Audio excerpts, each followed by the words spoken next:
Okay, this is the first exercise to make arrowhead part 1. Now we are going to make arrowhead part 1 from the 21 gauge wire. For that you require an Adams plier, a universal plier.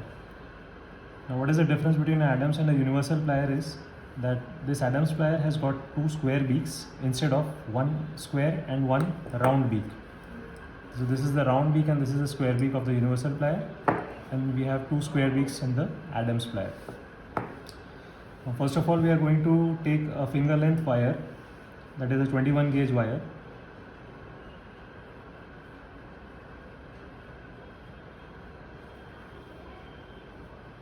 Going to straighten it reasonably.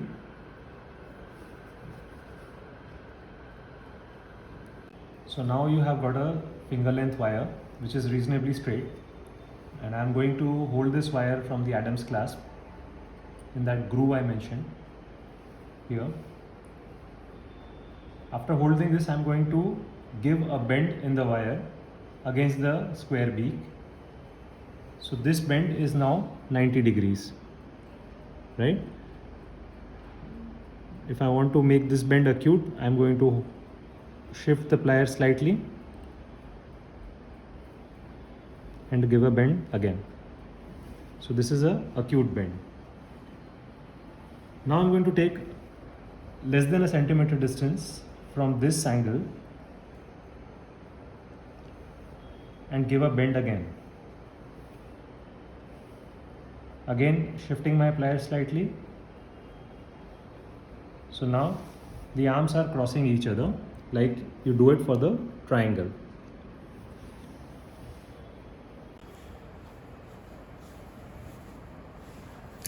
Once the arms have crossed each other, we have now formed the bridge, and these are the two arms of the incomplete arrowhead.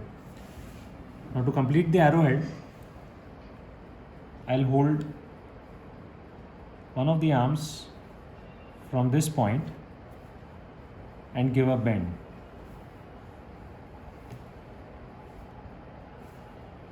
Same way for the other side.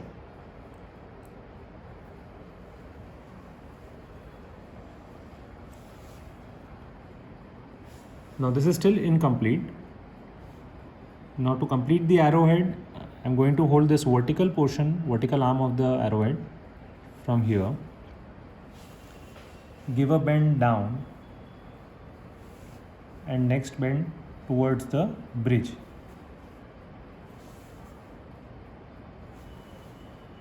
This will cause a change in the plane.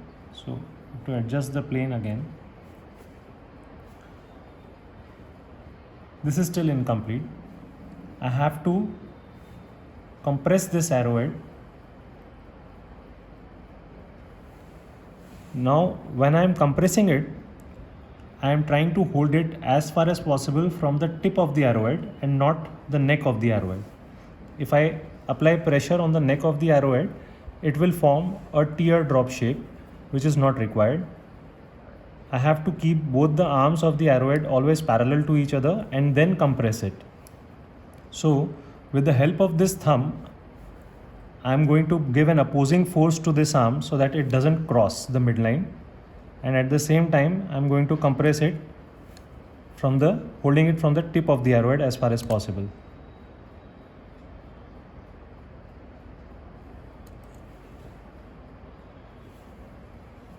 On the opposite side, same procedure.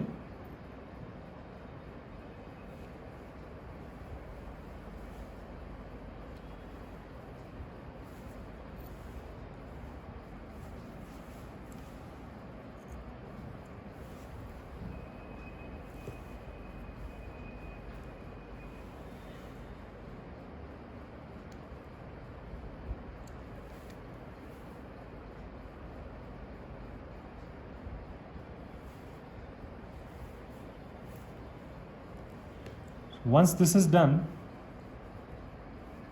I'm going to make the two arms parallel to each other. Now this is arrowhead part 1 is still incomplete. If you see that both the arrowheads and the bridge, they are lying in one plane. at 0 degrees. I have to give a bend of the arrowhead to the bridge, a 45-degree bend of the arrowhead to the bridge. So what do? I hold this arrowhead here. This is lying in one plane, and holding this, I give a bend at 45 degrees, approximately 45 degrees. So you can see a change here. You can see the angular change here. Similarly, I'm going to do it on the other side.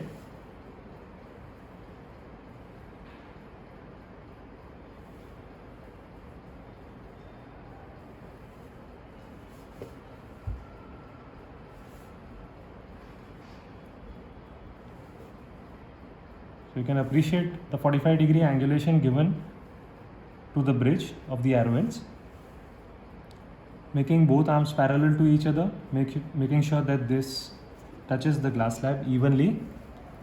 You can see that there's a difference in the plane, so I'm going to adjust the plane here.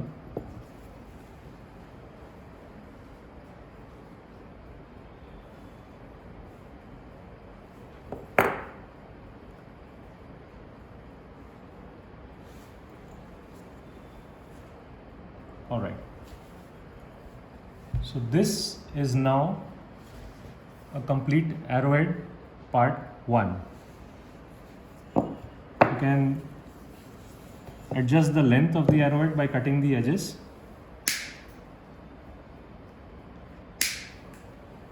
So it becomes more symmetrical and even.